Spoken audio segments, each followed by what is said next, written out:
എന്തായാലും കോന്നി വരെ വന്നതല്ലേ, കുറച്ച് സ്ഥലങ്ങളൊക്കെ കണ്ടിട്ട് പോകാമെന്ന് കരുതി. അങ്ങനെ നേരെ നമ്മൾ അടവി എക്കോ ടൂറിസത്തിലോട്ടാട്ടോ വന്നിട്ടുണ്ടായിരുന്നത്. ഇവിടെ കൊട്ടവഞ്ചിയാണ് മെയിനായിട്ടുള്ളത്. നമുക്ക് കൊട്ടവഞ്ചി കയറി കുറേ ദൂരം അച്ചൻകോവിൽ ആറിൽ പോവാം. ഇപ്പോൾ വെള്ളം പൊതുവേ കുറവാണ്, അതുകൊണ്ട് തന്നെ എത്രത്തോളം എൻജോയ് ചെയ്യാൻ പറ്റുമെന്ന് അറിയത്തില്ല.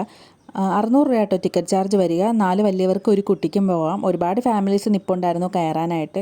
പക്ഷെ നമുക്ക് കൊട്ടവഞ്ചി കയറാൻ ഒട്ടും പ്ലാൻ ഉണ്ടായിരുന്നില്ല. അതുകൊണ്ട് തന്നെ നമ്മൾ കരയിൽ നിന്നേ കണ്ടിട്ടുണ്ടായിരുന്നുള്ളൂ. നമ്മൾ നേരെ പോയതാ ഇതുപോലെ വെള്ളത്തിലിറങ്ങിയ കേട്ടോ. വെള്ളം വളരെ കുറവായിരുന്നുകൊണ്ട് തന്നെ കുറച്ചധികം നമുക്ക് ഇതുപോലെ ഇറങ്ങാമായിരുന്നു. 1-2 വർഷം മുന്നേ നമ്മളിവിടെ വന്നിട്ടുണ്ടായിരുന്നു കേട്ടോ. ആ സമയത്ത് ഇത്രയൊന്നും നമുക്ക് ഇറങ്ങാനായിട്ട് പറ്റത്തില്ലായിരുന്നു വെള്ളത്തിൽ, കാരണം കുറച്ചധികം വെള്ളമുള്ള ടൈമിലായിരുന്നു നമ്മൾ വന്നിട്ടുണ്ടായിരുന്നത്. അന്ന് എല്ലാവരും കൊട്ടവഞ്ചിയിൽ കയറിയിട്ടുണ്ടായിരുന്നു കേട്ടോ. അന്നും ഞാൻ കയറിയിട്ടുണ്ടായിരുന്നില്ല, എനിക്ക് വെള്ളം വളരെ പേടിയാണ്. അതുകൊണ്ട് തന്നെ ഞാൻ കരയിൽ നിന്ന് അന്നും കണ്ടിട്ടുണ്ടായിരുന്നത്. ഇവിടെ നല്ല കല്ലുകളുണ്ട് കേട്ടോ. മൈത്രിമോൾ എനിക്ക് കല്ലുകളൊക്കെ പറക്കി തരാം വീട്ടിൽ കൊണ്ടുപോകാനായിട്ട്. പിന്നെ നമ്മൾ അവിടെ നിന്ന് ഇറങ്ങിയിട്ട് ഇതുപോലെ കുറേ സ്പോട്ടുകളൊക്കെ ഉണ്ട്. കുറേ നേരം അവിടെ നിന്ന് ഫോട്ടോസും വീഡിയോസൊക്കെ എടുത്തിട്ട് നമ്മൾ അവിടെ നിന്ന് ഇറങ്ങി.